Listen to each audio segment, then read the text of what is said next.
Hi everyone, today we will talk about how to fix Instagram.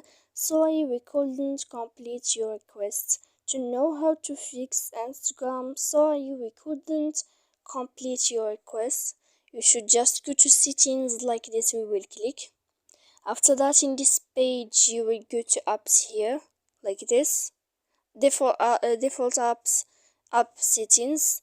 Then in this list you will go down to find the application of Instagram here, and then in this page you will go down to first stop.